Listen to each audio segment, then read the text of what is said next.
चेतो दर्पण मार्जनम्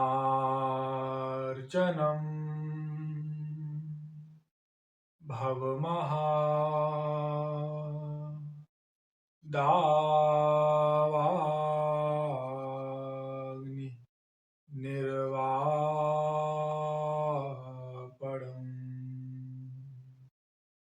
श्रेयः कैरवचन्द्रिका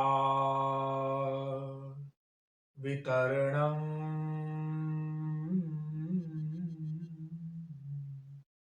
विद्यावधू जीवनम् आनन्दाम्बुधिवर्धनम् प्रतिपदम् पूर्णामृता स्वादनम् सर्वात्म स्नपनं परं विजयते श्रीकृष्ण संकीर्तनम्। नमः कमलना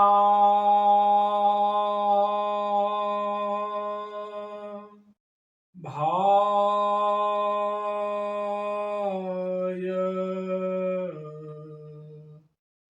नमः कमलमालिने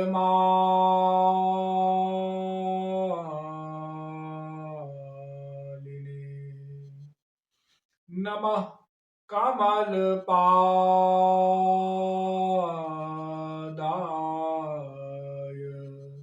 नमस्ते कमले क्षण यो ब्रह्माणं विदधाति पूर्वं यो वै वेदांश्च प्रहिणोति तस्मै ताहं देवमात्मबुद्धिप्रकाशं मुमुक्षुर्वै शरणमहं प्रपद्ये। अनंत सौंदर्य माधुर्य सौशील्य सौकुमार्य सुधा सिंधु बलबंधु श्री कृष्ण तत्व जिज्ञासु जीवात्माओं, प्रश्नोत्तरी के क्रम में आज का जो प्रश्न है साधक का यह है कि गुरुदेव द्वारा भी यह सुना गया और मैं भी अपने प्रवचनों में बताया करता हूं कि रूप ध्यान पूर्वक हमें साधना करनी है, अर्थात मन को ईश्वर में लगाते हुए ही हमें भगवान नाम लेना है या उसी को साधना बताया गया है। क्योंकि शुद्धि मन की करनी है, इसलिए मन का युक्त होना परमावश्यक है। तो मन से हम भगवान का ध्यान कैसे बनाएं, और जो सेवा के विषय में कहा गया कि मन से सेवा करनी है, अष्टयामी सेवा, वैसी सेवा हम भगवान की कैसे कर सकते हैं, इसके विषय में विस्तार से जानना चाहते हैं। देखो, सर्वप्रथम भगवान का जब हम रूप ध्यान करते हैं तो हमें यह भावना रखनी है कि जो भगवान का देह है वह दिव्य होता है, अर्थात हमारे आपके जैसा ये माइक शरीर भगवान का नहीं होता, वो दिव्य शरीर होता है।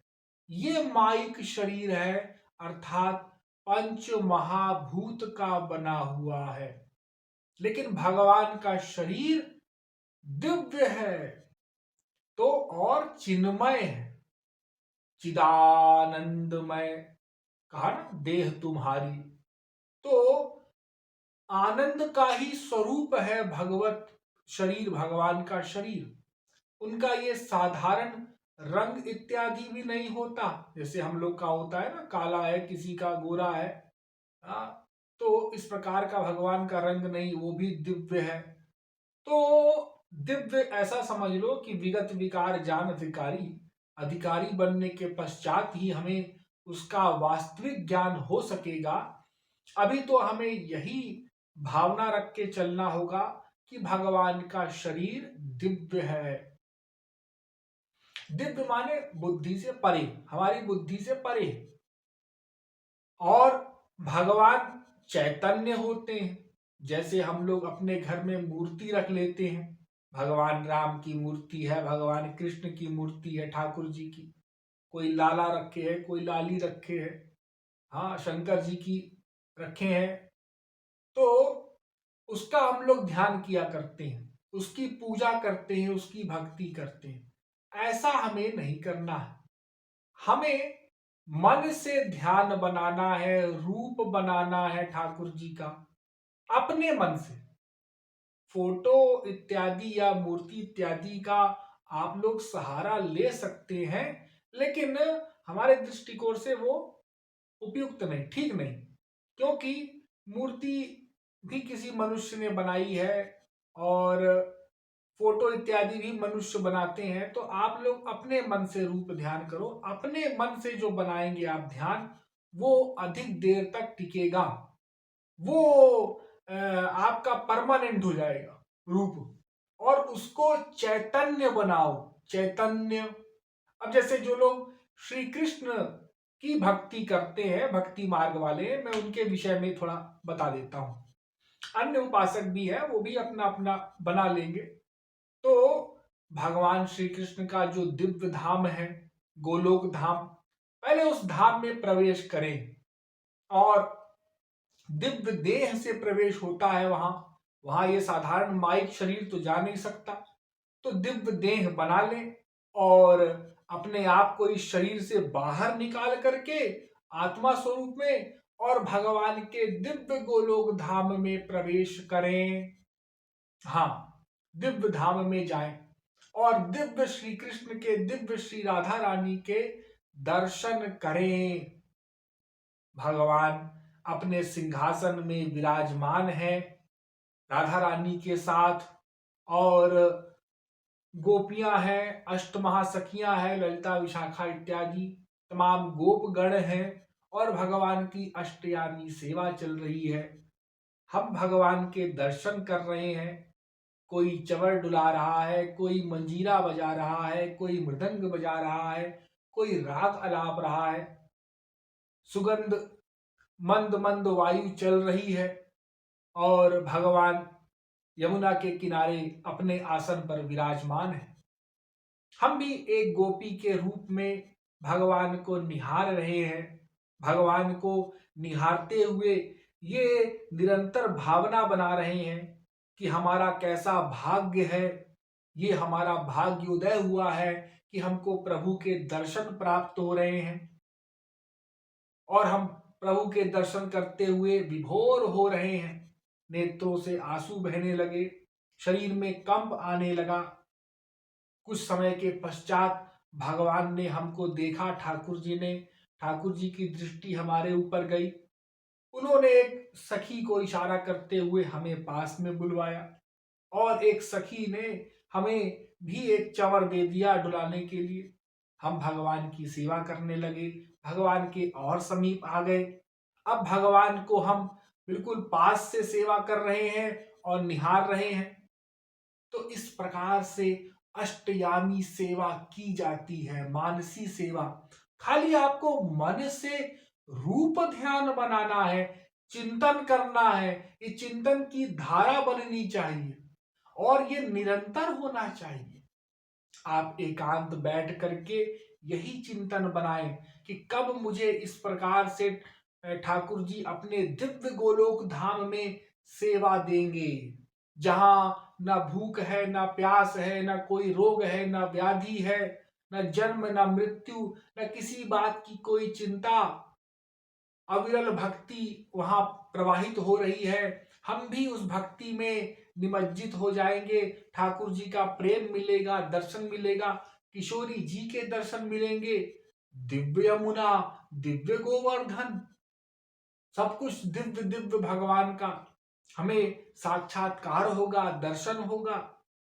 हाँ, कभी हम भगवान की शैया सजा रहे हैं, कभी भगवान जिस मार्ग से जाते हैं उस मार्ग को बुहार रहे हैं, कभी भगवान के पुष्पमाला के लिए फूल चुन के ला रहे हैं, कभी तो भगवान के लिए 56 प्रकार के व्यंजन बनाने की सेवा हमें मिली है, हम भी सखियों के साथ व्यंजन बना रहे हैं।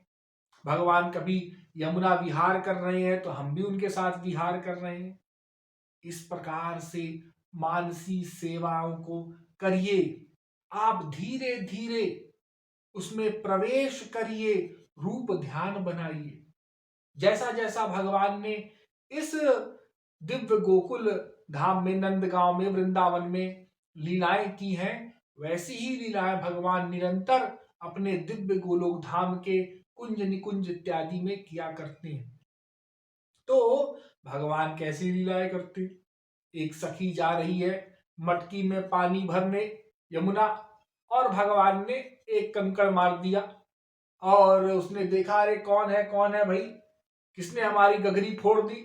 अरे ये नटखट नंद किशोर, इसने फिर हमारा जीना मुश्किल कर रखा है। अरे तुम इतने शैतान हो गए हो, तुमने हमारी गगरी फोड़ दी, अब मेरी सास डांटेगी, मुझे घर से निकाल देगी, नई गगरी थी। अरे तो क्या हुआ? अब वो जाने लगी, ठाकुर जी ने बाह पकड़ लिया, उसके हाथ कलाई पकड़ ली, और ठाकुर जी पकड़ करके कलाई उससे कहने लगे, अरे सखी जरा ठहर, मुझे निहार तो, मुझे देख तो। अब वो अधिकारिणी गोपी थी, अर्थात उसका अंतःकरण शुद्ध था। उसने ठाकुर जी को जैसे ही निहारा, ठाकुर जी ने उसको निहारा, हो गया काम। वो प्रेम उसको मिल गया, भगवत प्रेम, वो डूब गई उस प्रेम सागर में, सिंधु में डूब गई, बस हो गई ठाकुर जी की। अब ठाकुर जी वहां से फरार चले गए। हाँ, बस ठाकुर जी को तो यही करना है, प्रेम में डुबा देना है। अब वो गोपी दिन रात रोती है, चिल्लाती है, हंसती है, जो अष्ट सात्विक भाव होते हैं उसके देह में प्रकट होने लग गए। ठाकुर जी के दर्शनों के लिए निरंतर व्याकुल रहती है, अश्रु प्रवाहित करती, फिर उसी यमुना घाट पे जाती है गगरी लेकर के, इसी भावना से कि ठाकुर जी आएंगे, लेकिन इस बार ठाकुर जी आए नहीं। हाँ, तो इस प्रकार से निरंतर मिलन और वियोग का रूप ध्यान हमें करना है। ठाकुर जी कभी तो मथुरा चले गए हमको छोड़ करके, वो गोपी रोने लग जाती है, अरे ठाकुर जी तो मेरे समीप ही है, यहीं बैठे हैं, कण में है, वो तो मुझको छोड़ के जा ही नहीं सकते, मिलन हो गया उसको। तो इस प्रकार से हमें ठाकुर जी की सेवा करनी है, मानसी सेवा। हम ठाकुर जी के चरण दबा रहे हैं, ठाकुर जी के लिए और नया कुंज तैयार कर रहे हैं, निकुंज तैयार कर रहे हैं, ठाकुर जी की अष्टयामी सेवा कर रहे हैं, ठाकुर जी का कभी कृपा प्रसाद हमें मिलता है, कभी कुछ आलिंगन मिल रहा है, कभी ठाकुर जी अपने मुख से निकाल करके हमको तांबूल दे देते हैं। तो इस प्रकार से ठाकुर जी की सेवाएं आप करें। जब आप रूप ध्यान बनाएंगे और जो महापुरुषों के द्वारा रचित जो भजन है, पद हैं, हमारे गुरुदेव ने जो प्रेम रस मदिरा नामक ग्रंथ लिखा है, उसमें इतनी सारी लीलाएं हैं ठाकुर जी के विषय में, किशोरी जी के विषय में, अलग अलग माधुरियां बनाई है गुरुदेव ने। तो उसको श्रवण करके और फिर उसके द्वारा आप लोग चिंतन करें। जब आप चिंतन करेंगे तो फिर धीरे धीरे ठाकुर जी की कृपा होगी, गुरु कृपा होगी, और साथ में गुरु को भी रखना है आपको। गुरु कृपा होगी, ठाकुर जी की कृपा होगी, तो आपका रूप ध्यान और अधिक बनेगा, और अधिक बनेगा। हाँ, यदि आप प्रयास ही नहीं करोगे और सोचोगे कि हमारा रूप ध्यान बनता ही नहीं, हम तो हार मान लिए, तो कभी नहीं बनेगा। देखो, रूप ध्यान के साथ साथ हमको व्याकुलता भी पैदा करनी है। कुछ लोग खाली रूप ध्यान करते हैं, खाली रूप ध्यान ठीक है, करो, लेकिन रूप ध्यान के साथ साथ यदि आप व्याकुलता, अपने हृदय में विरह और पीड़ा जो अनादिकाल से ठाकुर जी के वियोग के कारण हो रही है, उसको यदि पैदा करोगे, बढ़ाओगे, तो वो और अच्छा रहेगा शीघ्र अति शीघ्र आंसू बहाओगे, ठाकुर जी से मिलन की व्याकुलता पैदा करोगे, तो और शीघ्रता से हमारा अंतःकरण शुद्ध होगा, निर्मल होगा और गुरु की कृपा होगी। खाली रूप ध्यान मत करो, रूप ध्यान के साथ साथ व्याकुलता भी बढ़ाओ। ये भी साधना में, इसको भी आप लोग शामिल करो। तो मानसी सेवा इस प्रकार से भगवान की, गुरु की जाती है। और देखो, मन के बनाए हुए रूप से कभी ठाकुर जी को क्रिकेट खिलवाओ। हाँ, अरे ठाकुर जी हमारे साथ क्रिकेट खेल रहे हैं। अरे भाई, आज यदि ठाकुर जी का जन्म होगा तो क्रिकेट ही तो खेलेंगे, क्या खेलेंगे? हाँ, आज यदि ठाकुर जी पैदा होंगे तो पैंट ही तो पहनेंगे। अरे पैंट पहना दो। तो ठाकुर जी के साथ निरंतर चिंतन, निरंतर हम भोजन कर रहे हैं, आओ ठाकुर जी तुम भी भोग लगाओ, ठाकुर जी, छोटे से ठाकुर जी को बैठा लो और रूप ध्यान करते हुए यहीं बैठे हैं, किसी को दिखाई भी नहीं पड़ेगा, कुछ नहीं, कोई मूर्ति की आवश्यकता नहीं, कोई फोटो की नहीं, और ठाकुर जी को भोग लग रहा है, ठाकुर जी भी पा रहे हैं, हम भी पा रहे हैं। ऐसा रूप ध्यान बनाना है। जब हम टहल रहे हैं, कहीं घूम रहे हैं, पैदल चल रहे हैं, हमारे बगल में ठाकुर जी चल रहे हैं, वो सख्य भाव से हम उनसे बात कर रहे हैं, वार्तालाप कर रहे हैं, रूप ध्यान बनाओ। हाँ, चिंतन। और कहीं सोने जा रहे हैं, ठाकुर जी आप भी सो जाओ, हम भी सो जाते हैं। भोजन कर रहे हैं, कुछ भी कर रहे हैं, आप हंस भी रहे हो, बोल भी रहे हो, तो ठाकुर जी को स्मरण करते हुए हंसो, बोलो। इस प्रकार से आप चिंतन करोगे, ध्यान बनाओगे, तो धीरे धीरे अभ्यास से 24 घंटे आपका भगवान का चिंतन होने लग जाएगा। और फिर ठाकुर जी ऐसे समा जाएंगे कि सूरदास कहते हैं कि हृदय ते जब जाओगे मर्द बताओगे तो। अरे तुम हृदय से निकल के तो दिखाओ। वो फिर निकलेंगे नहीं हृदय से, आप थक जाओगे। और हर समय 24 घंटे वो गोपी कहती है, हे गोपी, वो यमुना के किनारे और बैठी ध्यान लगा करके। नारद जी आ गए अचानक। नारद जी ने कहा, अरे तुम यहाँ? अरे माता जी, वो आप ध्यान लगा के बैठी हैं, श्री कृष्ण का ध्यान कर रही होंगी। अरे बाबा, क्या बकते हो? नारद जी चौंक गए, क्या हो गया? अरे मैं तो उसको निकालने का अभ्यास कर रही थी, मैं योग द्वारा, वो जाता ही नहीं है मेरे हृदय से। अरे ये क्या बोल रही है? अरे हाँ, अरे मेरा सारा काम गड़बड़ कर देता है, रोटी जल जाती है, दूध उबल जाता है, उफन जाता है, और घर के सारे काम बिगड़ जाते हैं, उल्टे वस्त्र पहन लेती हूं मैं, मेरे को सब बौराई पागली बोलने लग गए हैं। सास वगैरह, मेरा घर में जीना खाना मुश्किल हो गया है उसकी वजह से। तो उसको निकालने का अभ्यास कर रही हूं मैं, लेकिन वो जाता ही नहीं। नारद जी हंसे, अरे बताओ, करोड़ों करोड़ों ब्रह्मानंदी ज्ञानी जिनकी एक झलक पाने के लिए व्याकुल रहते हैं, और ये गोपी उनको निकाल रही है हृदय से। तो भगवान फिर ऐसे कृपालु हैं, दयालु हैं कि एक बार यदि उनका कोई हो गया तो भगवान उसको छोड़ते नहीं। ना भक्त उनको छोड़ता है, तो कहता है ऊपर से एक्टिंग में, इतना प्रेम है गोपी का, वो तो एक्टिंग कह रही, कर रही है, एक्टिंग से कह रही है। वो क्या ठाकुर जी को छोड़ेगी कभी? अरे कोई आनंद छोड़ता है? वो तो आनंद है साक्षात। तो भगवान की सेवा हमें निरंतर करनी है, निरंतर करनी है। तन और धन साथ में लगाना है, लेकिन मन तो निरंतर होना चाहिए, निरंतर लगना चाहिए। देखो, हर समय शरीर नहीं लगा सकते आप, हर समय धन नहीं लगा सकते, लेकिन मन तो 24 घंटे हमारे साथ है। तो मन को निरंतर श्री कृष्ण में, किशोरी जी में लगाना है। अरे कभी कभी ठाकुर जी, किशोरी जी की लीलाओं का चिंतन करो, कैसे लीलाएं होती थी ठाकुर जी की दिव्य वृंदावन में। जब ठाकुर जी वृंदावन आए तो किशोरी जी से कैसे मिलने जाते थे, किशोरी जी कैसे मिलने आती थी, ठाकुर जी कैसे माखन चोरी करते थे, कैसे सखियों को सताते थे। इस सब लीलाओं का चिंतन करके अश्रु बहाव, आंसू बहाव, कि कब हमको भी ठाकुर जी आप अपने साथ ले लोगे, हमें भी प्रवेश मिलेगा दिव्य लीलाओं में, आपका सखा बनने का कब हमको अवसर मिलेगा, आपकी गोपी बनने का कब अवसर मिलेगा।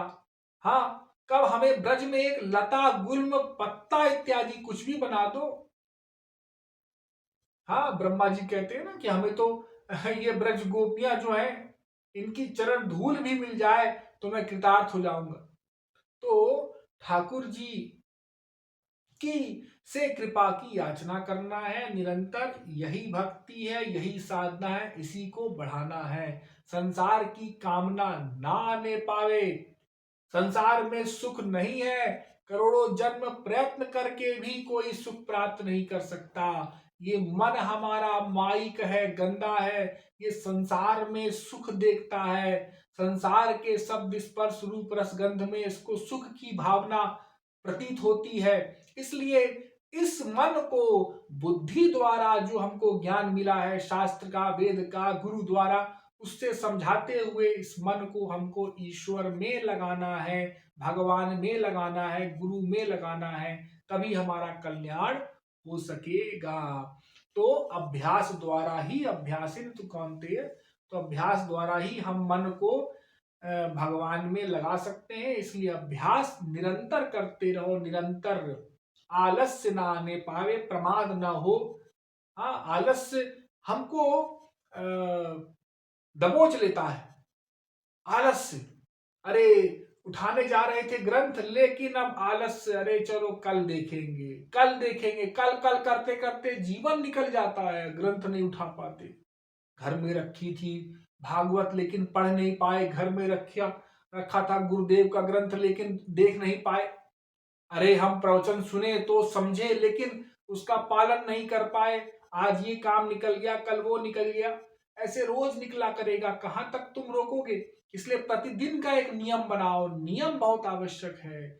2 घंटा, 4 घंटा कम से कम, अरे 2 घंटा तो कम से कम किसी भी लिमिट में, किसी भी स्थिति में आपको करना ही करना है। भजन, भगवान का स्मरण करना ही करना है, सब कुछ छोड़ करके। केवल 2 रोटी मिल जाए पेट भरने के लिए, शरीर चलाने के लिए, उसके अतिरिक्त हमको भगवान का ही स्मरण करना है और किसी प्रपंच में नहीं पड़ना है। तो भगवान का स्मरण निरंतर बना रहे, तभी भगवान की कृपा होगी, गुरु की कृपा होगी। भक्ति निरंतर होना चाहिए, मन निरंतर भगवान में होना चाहिए, संसार में न जाने पाए, इसका ख्याल रखना है। इसलिए कहा गया अष्टयामी सेवा से हमें जुड़ना है और करना है। तो आज के सत्संग में इतना ही, शेष कल। बोलिए वृंदावन बिहारी लाल की जय।